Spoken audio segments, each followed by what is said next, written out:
আজকে শেয়ার করব আপনাদের সাথে মা ঠাকুরমার হাতের বেগুন আর আলু দিয়ে অসম্ভব মজার একটা রেসিপি। গরম গরম সাদা ভাতের সাথে এই রেসিপিটা থাকলে কিন্তু প্লেটের ভাত এক নিমিষেই খালি হয়ে যাবে। অসম্ভব মজা হয় এই রান্নাটা। তো শুরুতেই আমি বেগুন দুটো ভালো করে কেটে নেব। তো বেগুন দুটো আমি আগে থেকে ধুয়ে পরিষ্কার করে নিছি। আর এখন আমি বেগুন কেটে নিচ্ছি। আর আলু দুটোও আমি আগে থেকে ধুয়ে পরিষ্কার করে নিছি। আমি আলু দুটোও কেটে নেব। আর আমি সাথে কিন্তু কয়েকটা চিংড়ি মাছ নিয়ে নিয়েছি। তো চিংড়ি মাছ দিলে কিন্তু এর টেস্টটা একটু বেড়ে যাবে। তো বেগুন আমার কাটা হয়ে গেছে।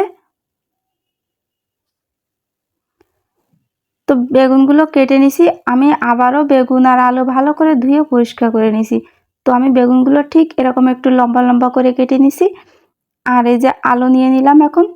তো বেগুনের সাথে আমি আলুগুলোও দিয়ে দিছি। আর আলুগুলো ভালো করে ধুয়ে পরিষ্কার করে নিছি। আর সাথে আমি কয়েকটা চিংড়ি মাছ নিয়ে নিছি। আর এখন আমি কড়াইতে গরম জল বসিয়ে দিছি চুলায়। আর জলের ভিতর আমি অল্প একটু হলুদ আর পরিমাণ মতো লবণ দিয়ে দিলাম।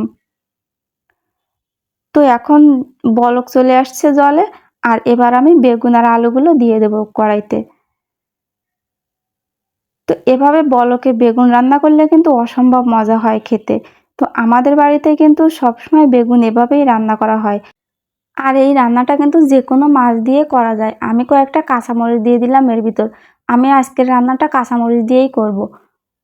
তো এখন আমি একটা ঢাকনা দিয়ে ঢেকে দিলাম। আর কিছুক্ষণ রান্না করার পর আমি ঢাকনাটা এই যে তুলে নিলাম। আর দেখতেই পাচ্ছেন আলু আর বেগুন কিন্তু ভালো করে সেদ্ধ হয়ে গেছে।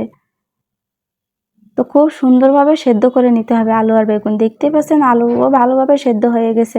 এখন আমি খুন্তি দিয়ে ভালো করে নেড়ে চেড়ে দেবো। আলুগুলো একটু ভেঙে ভেঙে দেব। আর খুন্তি দিয়ে ভালো করে ঘুটা দেব যাতে বেগুনগুলো একটু ভেঙে ভেঙে যায়। তো এই রান্নাটা বেগুন আর আলু একটু ভেঙে ভেঙে গেলে খেতে কিন্তু ভালো লাগে।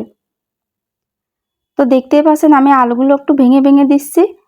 আর একটু ভালো করে ঘুটে দিচ্ছি। আর এখন দেখতে পাচ্ছেন খুব সুন্দর করে আমি আলু আর বেগুন ঘেটে নিছি। আর এখন আমি কড়াই থেকে আমি তরকারিটা নামিয়ে রাখবো।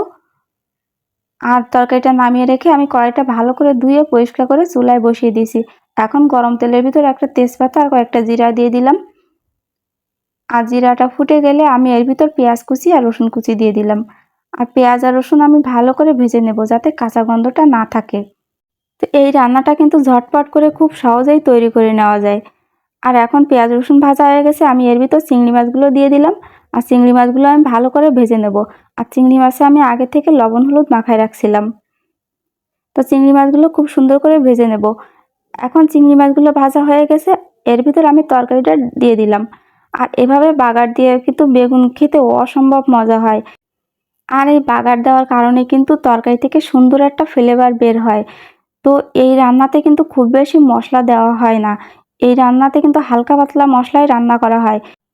তো এইভাবে যারা রান্না করে খেয়েছেন তারা তো খেয়েছেনই।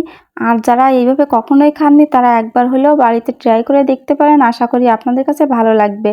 তো রান্নাটা আমার হয়ে গেছে এখন। আমি এখন চুলাটা অফ করে দেবো। দিয়ে আমি তরকারিটা একটা বাটিতে নামিয়ে নিব।